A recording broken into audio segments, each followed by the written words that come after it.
Welcome friends in a lecture series of fluid mechanics with another session. In the previous session, we have seen characteristics of the fluid in which we have discussed different properties of the solid and liquid and gas. Then we have seen properties of the liquid in which we have discussed first the density rho, which is nothing but the mass per unit volume. And the unit of which is kg per meter cube, followed by the weight density or simply a specific weight, which is the ratio of the weight of the fluid to the volume of the fluid, and the unit of that is Newton per meter cube.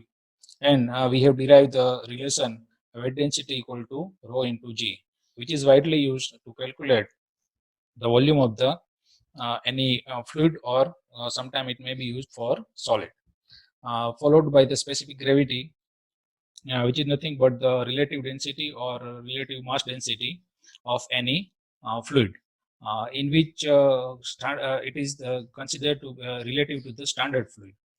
In liquid, standard fluid is water with the density of 1000 kg per meter cube, and for gaseous form, standard fluid is considered as a air with 1 kg per meter cube mass density, followed by the definition of viscosity, mu, which is nothing but the measurement of resistance offered by the fluid to shear stress, or simply we can say resistance offered to flow of the fluid. And then we have derived the relation of viscosity mu equal to tau divided by du by dy, and the unit of viscosity is Newton into second per meter square in SI, and in MKS it is the kgf into second per meter square, and in CGS it is dyne per second per cm square, which is also called as a poise. And the relation between poise and Newton into second per meter square is 1 poise equal to 0.1 Newton into second per meter square. Now we will move ahead with the new definition, which is kinematic viscosity. Kinematic viscosity is defined as the ratio between the dynamic viscosity and density of the fluid. So here, as per the definition, nu, it is equal to viscosity, dynamic viscosity, or simply viscosity to the density, say mu by rho. And unit is, as per the definition, in SI unit it is meter square per second, in MKS it is meter square per second, in CGS unit it is cm square per second, which is also called as a stoke. But this is a very big unit. So in most of the cases or practical application, always the kinematic viscosity is measured in stoke or semi-stokes. Here the question came into mind, what is the requirement of kinematic viscosity while we have a dynamic viscosity? So the answer is that kinematic viscosity, here you can say in every unit it is just an kinematic property, whereas the dynamic viscosity, it is the property, it is dynamic property, and that have some force in that unit. So dynamic viscosity is dynamic property and kinematic viscosity is kinematic property. So this is the difference between these two, followed by the relation, followed by the Newton's law of viscosity. Here, what the Newton says about the viscosity, it says that the shear stress tau on a fluid element layer is directly proportional to the rate of shear strain, or simply a velocity gradient. So here, tau is directly proportional to the du by dy or velocity gradient, and if we remove the proportionality sign, then we have to add some constant, and that constant is nothing but the dynamic viscosity mu. So we get the relation of mu equal to tau divided by du by dy, and this constant of proportionality is nothing but the dynamic viscosity, or simply viscosity. Let move ahead.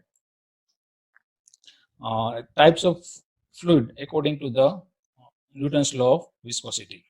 So first, ideal fluid. Here you can say, before going on the definition, here you can say the graph showing x-axis as a velocity gradient du by dy with the unit per unit time, and shear stress with the unit Newton per meter square.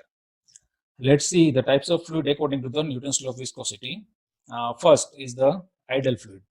Ideal fluid is the fluid which does not possess any viscosity, does not possess any surface tension, or which is considered as a completely incompressible.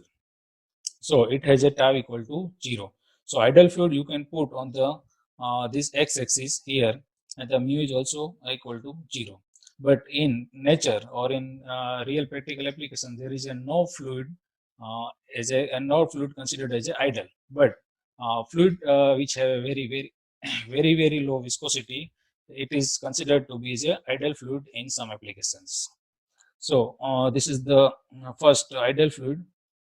We will move ahead in the types of fluid. Then the second is the Newtonian fluid. So we have seen the Newton's law of viscosity that says that shear stress is directly proportional to the velocity gradient. Which fluid follows these rules or follows this law are considered as a Newtonian fluid. So here in the graph you can see as a red line here. This is a Newtonian fluid in which the shear stress or the change in shear stress is directly proportional or equal to the change in velocity gradient, and it always follow this relation tau equal to mu into du by dy. Now see the examples are water, kerosene, air, or simply we can say in nature most of the fluid we get in nature are considered as a Newtonian fluid. Not all.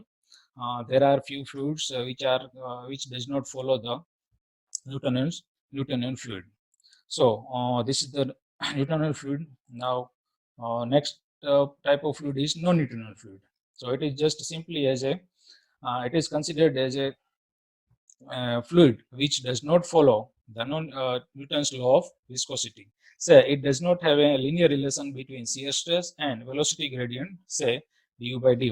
Here in the graph you can say you can see this graph as a blue line, which does not have a linear relation between tau and du by dy, as well as this is also considered as a non-Newtonian fluid which does not follow the Newton's law of viscosity. Okay. Then we can see it have a linear relation. Mathematical relation is not linear. Here you can see tau equal to du by dy raised to n power. So the change in tau does not resemble directly to the change in velocity gradient. It has some other relation than this proportionality. This power n may be greater than 1 or may be less than 1. According to this, there are two types of non-Newtonian fluid. But before going on that, let's see the example of the non-Newtonian fluid, which is the solution or suspension, slurries, mud flows, polymer solution, our blood. These all are the example of non-Newtonian fluid. Then in non-Newtonian fluid we have seen there are two types according to the n. Here n is tau equal to du by dy raised to n. If n is less than 1, then it is a pseudoplastic fluid, such that paper pulp, rubber suspension, paints, etc. And if the value of n is greater than 1, then it is considered as a dilatant fluid.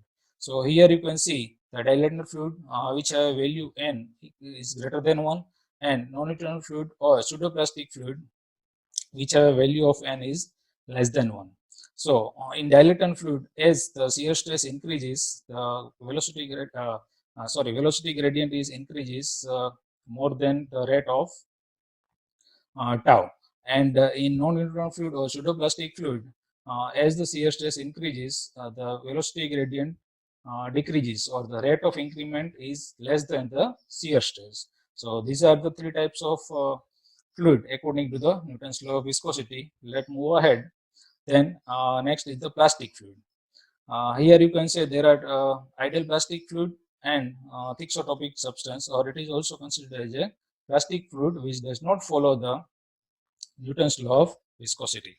So there are two types of fluid, ideal plastic fluid and thixotropic substance. Say plastic which does not follow tau equal to mu du by dy. So if we see the technical definition, then ideal plastic fluid has a definite yield stress. Here you can say this is a definite yield stress, or that is already present in the particular fluid. Definite yield stress and a constant linear relation between shear stress and the rate of angular deformation. Mathematically, we can say tau equal to mu into du by dy plus with some constant value. This is nothing but the yield stress which is already present in the fluid. So this is the mathematical relation for this ideal plastic fluid. And after this yield stress, again, ideal plastic fluid will follow the Newton's law of viscosity. Say tau will follow the tau equal to mu du by dy, but with some constant is already present or some stress is already present there.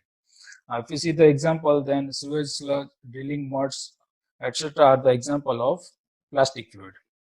But thixotropic substances are those substances which does not follow the Newton's law of fluid, or it is considered as a non-Newtonian fluid, has a non-linear relation between the shear stress and the rate of angular deformation beyond an initial yield state.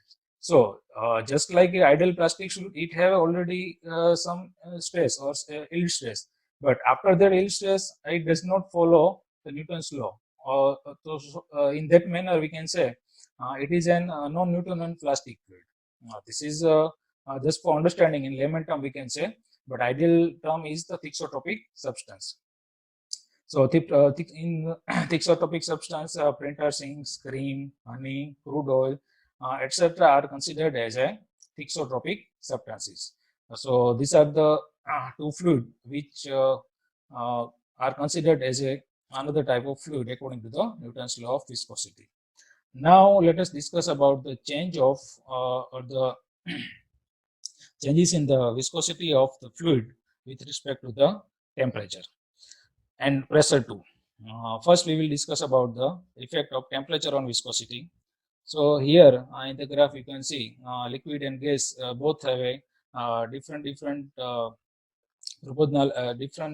proportional sign for the increment or decrement of the temperature. First, we will talk about the liquid.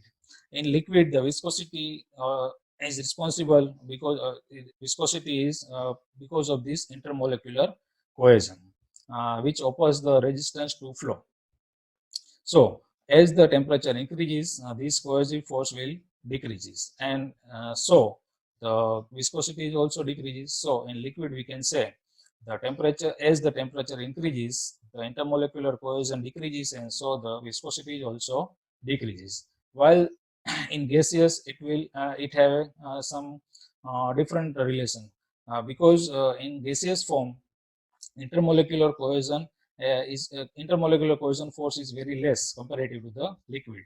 So here the intermolecular cohesion is no longer a parameter for responsible for viscosity. But here in gas, the exchange of molecular momentum of the molecules are responsible for the viscosity, and it will increase with the temperature increases in the gas, and so the viscosity will also increases. Whereas in while the temperature decreases, it have a linear relation. It is vice versa only, nothing else.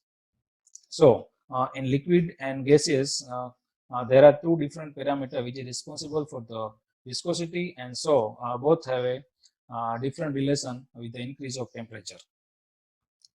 Here you need to remember those two responsible parameter for liquid and gas, which is intermolecular cohesion and exchange of momentum of molecules. Here some mathematical relation is given for both liquid and gas. So for liquid, dynamic viscosity at a particular temperature is A into e raised to beta by T, where A in beta both are constant. It is fixed for a particular given liquid, and mu T is the dynamic viscosity at a absolute temperature T. Whereas for gas, mu T equal to B into T raised to 1 by 2 divided by 1 plus A by T, where T is the absolute temperature and mu T is the dynamic viscosity, and A and B both are constant and which are fixed for a particular fluid, say liquid or gas. So that is all for today, friends. And in conclusion, what we have seen today, first we have seen the definition of kinematic viscosity, then Newton's law of viscosity, and then types of fluid according to the Newton's law of viscosity, Newtonian fluid, non-Newtonian fluid, ideal fluid, real fluid, plastic fluid, ideal plastic fluid, and thixotropic substance. Then according to the power n if n is greater than 1 and if n is less than 1, then dilatant fluid and non-internal fluid are considered. So, and after that, the effect of temperature on the viscosity. So, that is all for today, and we will meet in the next session of the fluid mechanics.